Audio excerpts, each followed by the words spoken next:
This is EWA Radio, the official podcast of the Education Writers Association, and I'm public editor Emily Richmond. Each year, the National Awards for Education Reporting hands out the EGF Accelerator's Eddie Prize. This recognizes the best reporting on challenges facing underserved students looking to get to and through college. This year's winner is Deborah Jian Lee. She is a senior editor with the Economic Hardship Reporting Project.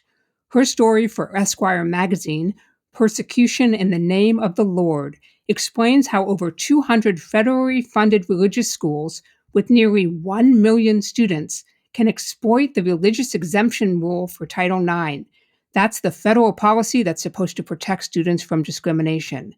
As a result, the civil rights of countless LGBTQ plus students are being violated, all with the blessing of taxpayer dollars. Deborah joins us now to discuss her work and what other education journalists can learn from it. Deborah, welcome to EWA Radio. Thank you so much for having me. I'm so glad to be here. For our listeners who have not yet had a chance to read your story, can you tell us a little bit about college student Journey Mueller? She was the focus of your reporting. Yes. So the story opens up in the fall of 2017 at Colorado Christian University. It's a tiny evangelical university in a Denver suburb, kind of nestled in the foothills of the Rocky Mountains. And Journey Mueller is a freshman. She's standing in her dorm room and she's facing a barrage of questions from her roommates. This is like an interrogation. Someone's blocked the door to keep her from leaving. They close in on her and they won't stop until she answers for herself. And the question they're demanding is she gay? And just as background, Colorado Christian University is a conservative evangelical university that, like hundreds of evangelical colleges and universities, it has a strict honor code that prohibits certain behaviors, including same-sex relationships or even defending or advocating for same-sex relationships. And if you're in violation of this code, there's a lot of punishments. You could lose your scholarship, have forced therapy, you could even be expelled. And there's a policy where if you're aware of someone breaking the rules, you also have to report them. Otherwise, you'll face the same penalties, which is why things are so tense for Journey in this moment in her dorm room. She recently realized that she liked women. She had begun secretly dating a friend from high school. Her roommates suspected this and felt obligated to find out the truth and report her to school. And they did. They did it. And she ended up facing harsh disciplinary actions, which the story unpacks. But the end result was just the loss of a dream. She had a severe mental health breakdown. Like many low-income students who want to go to college, she wanted a chance at a middle-class life, a career as a clinical psychiatrist. And she decided to follow the school's mandates and follow their discipline plan, which nearly destroyed her. And so this story explores Journey's story and the stories of other students who are facing similar challenges and how they're trying to fight back. And it also explains how these policies prevail at hundreds of colleges and universities across the country. Let's talk a little bit about those policies. So none of this was secret, right? That these were the expectations were she to enroll in this school. But you also make it clear that there are choices and sacrifices that a lot of these students have to make when figuring out who's even going to take them, who's even going to give them a chance. And, those compromises that they might make about accepting a policy that if, let's say they had all the money in the world to choose whatever school they wanted, they might not accept for themselves. When I talk about this story, the most common question that I hear is, why would an LGBTQ plus person go to a Christian school in the first place? And yes, I understand this question and I'm always happy to answer it.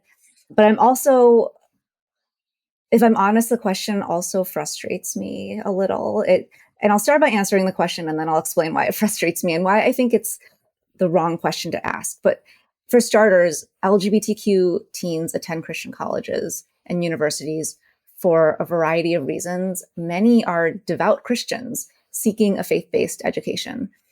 For many, their sexual orientation and gender identity are actually integral to their faith identity. And then there are many others who enter college not yet fully aware of their sexual orientation or gender identity. And a huge number of these students attend because they face intense pressure from their conservative Christian families.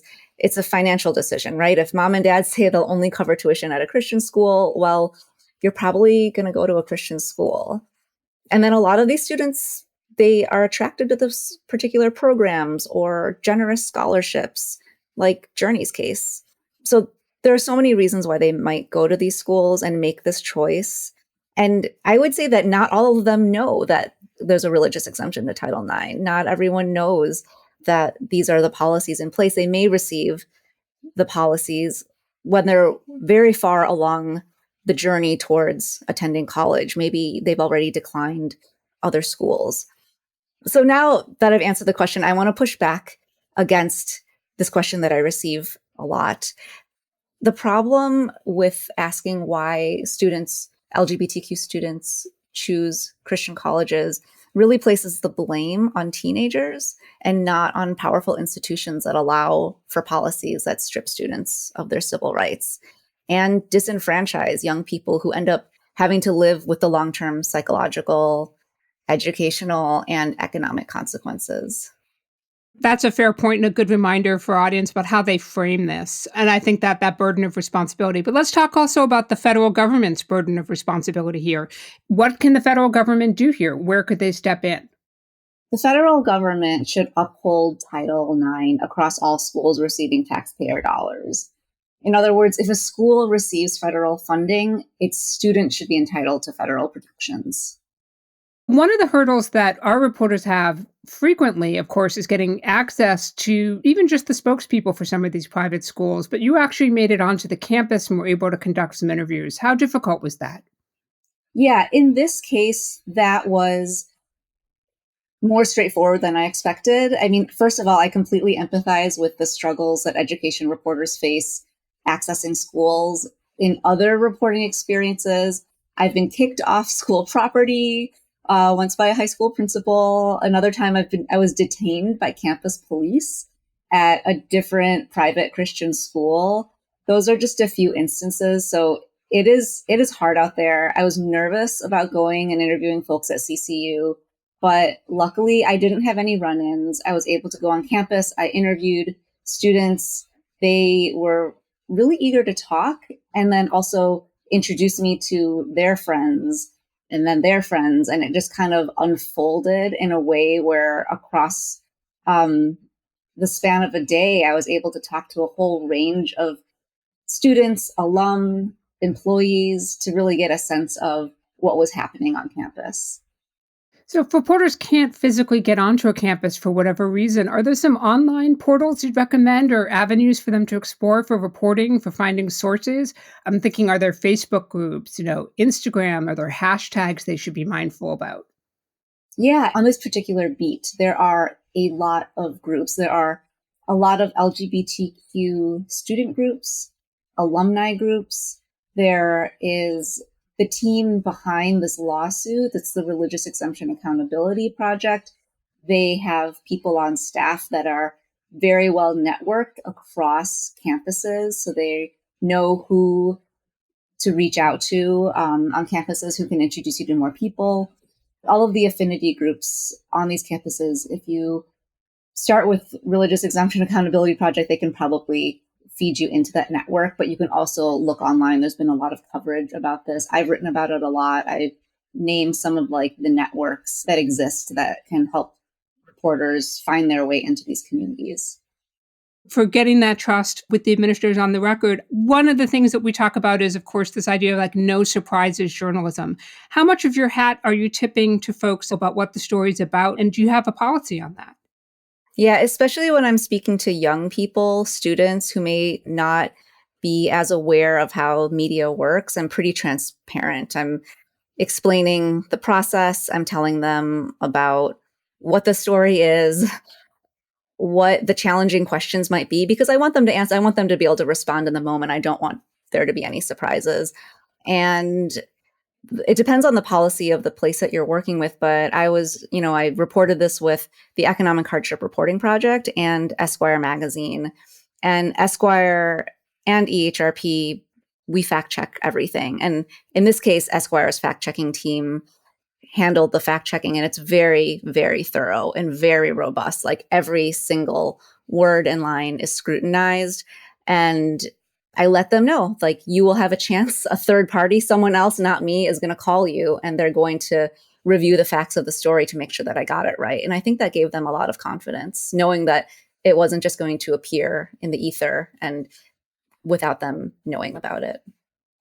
Separate from access, were there any other roadblocks that you hit reporting this story, and how did you overcome them? Yeah, so this is a very sensitive story. So involving sources who experienced severe trauma. So I think finding the right sources to carry the narrative took a lot of care.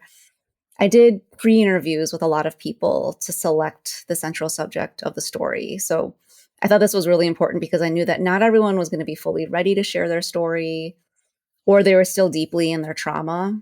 And for many, it wasn't the right time to put them in the public spotlight. And so Journey came with a ton of just confidence and reflection and was really eager to participate. But even with Journey, I developed our relationship slowly over time. This wasn't a story where I was going to turn it around quickly. We spread our interviews out.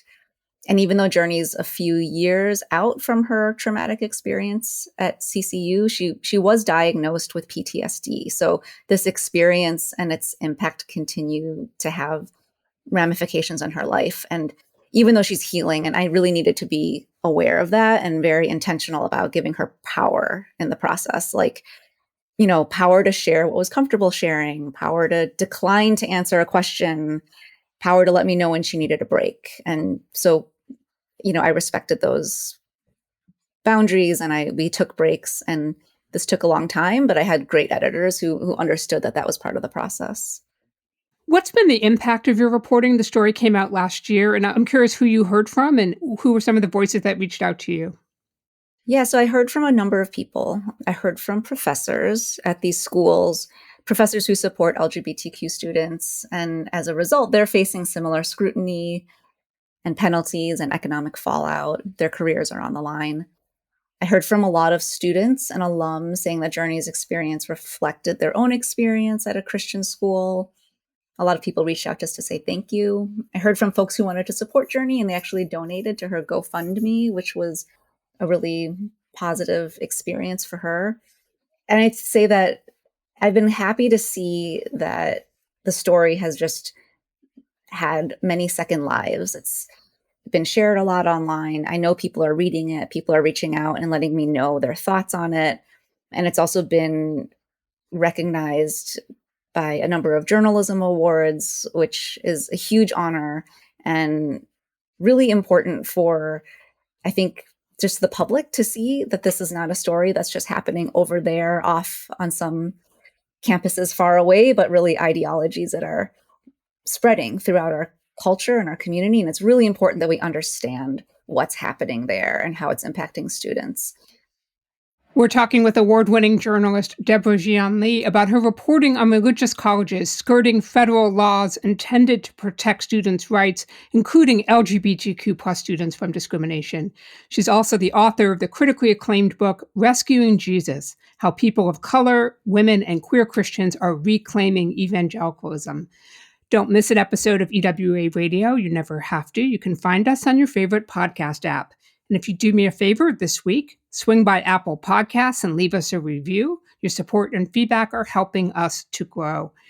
Deborah, this story was a personal one for you. Can you talk a bit about how your experiences within the evangelical Christian community may have shaped and influenced your path into journalism?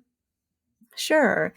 I was raised atheist, and I came to faith as a teenager attending an immigrant church. So I was raised in a mostly white suburb of Chicago, and there was this Chinese Taiwanese immigrant church that I started attending. They had a really fun youth group, and it was really this place of belonging that meant a lot to me. And so when I went to college, I joined a college faith club, kind of hoping for the same kind of experience, not realizing that it was a major breeding ground for conservative evangelical ideology and the broader movement. And I actually became a leader within the movement. And was just very deeply invested. And there was so much that I loved about this community. Like in many moments, I felt very at home when I saw how they embraced newcomers and were really good at cultivating a thriving community. But over time, I started to see how this love was very conditional and it depended on aligning with the broader ideology. And it asked people to set aside any parts of their identity that didn't align. And this really had a huge impact, like a huge damaging impact on people from minority communities who often felt like they had to choose between their faith and other aspects of themselves. And it's a really psychologically damaging endeavor to try to split yourself up and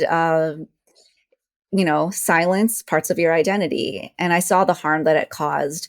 So I just became more uneasy with this and eventually ended up leaving the evangelical movement and feeling very alone in that decision. But then I soon realized that there was this, huge splintering happening. And there were a lot of people experiencing something very similar.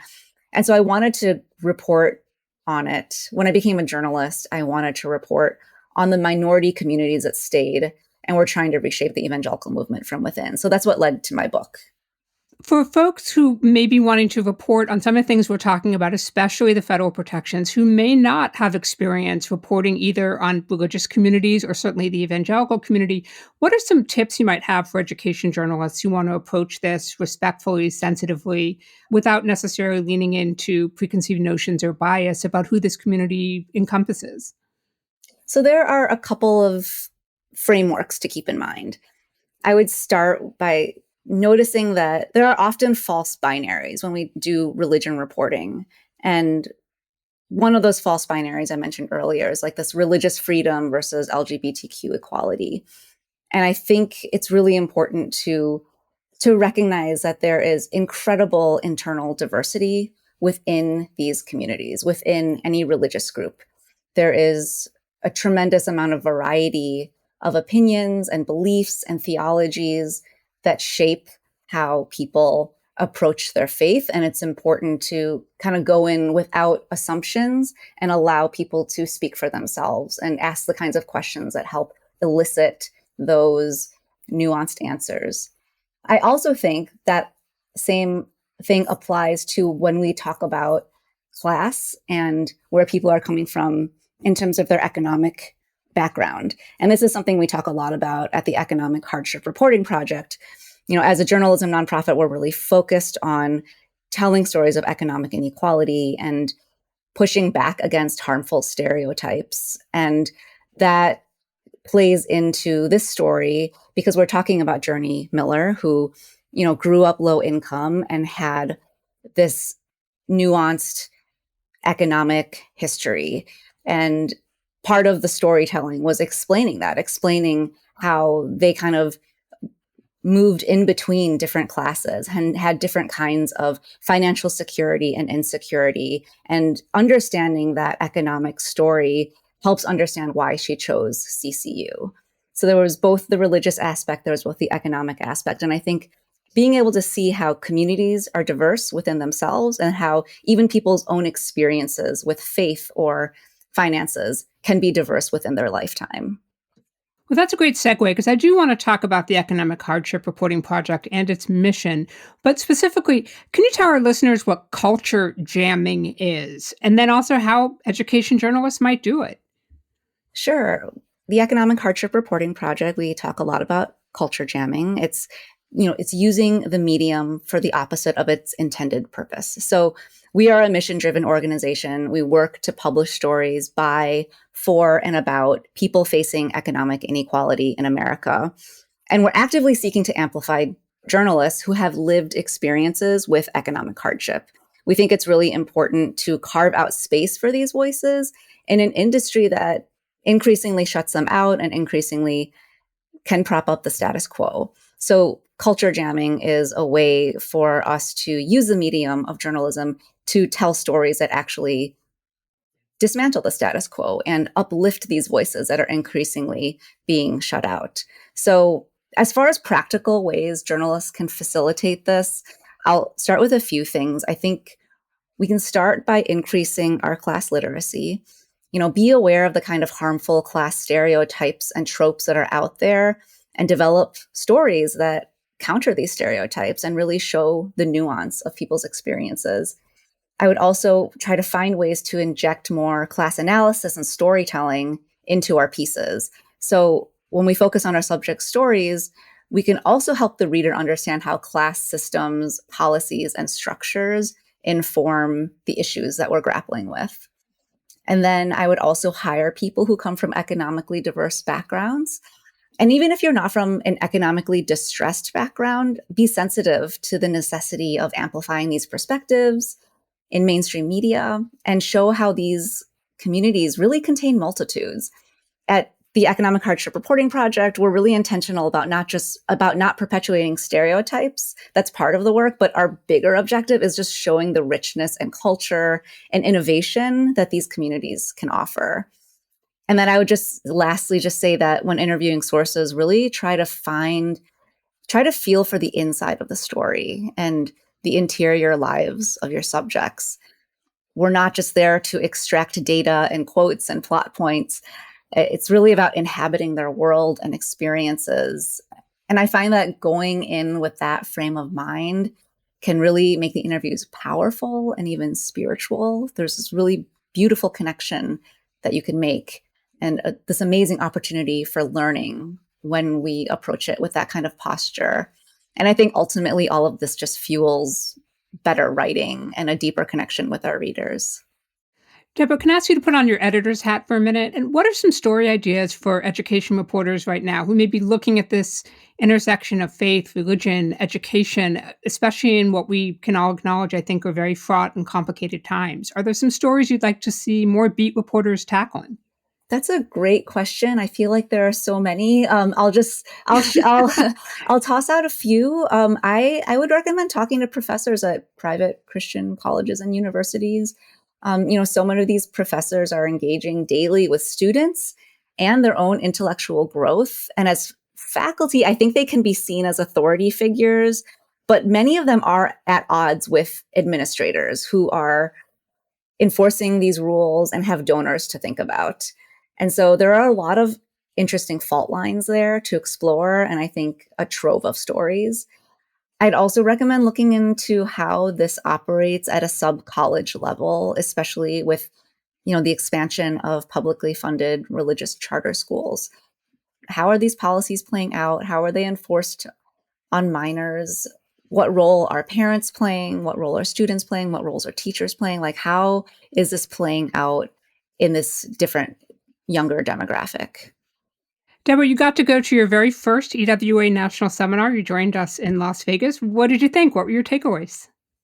I loved it. I have been to a lot of journalism seminars, and I'm always eager to learn and meet people. And the thing that really struck me about EWA was how friendly everyone was.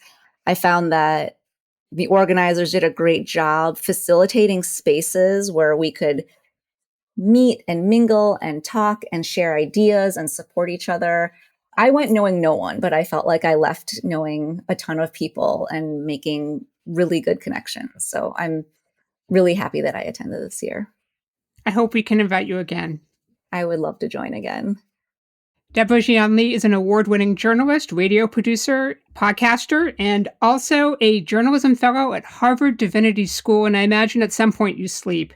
Thank you very much, Deborah, for making time for EWA Radio. Thank you so much for having me. That wraps up another episode for us. If there's a reporter or a story you want to learn more about, drop us a line. We're at radio@ewa.org. The mission of the Education Writers Association is to strengthen the community of education journalists and improve the quality of education coverage. For more than 77 years, EWA has helped reporters get the story right. Have a great week, take good care of yourselves, and thank you for listening.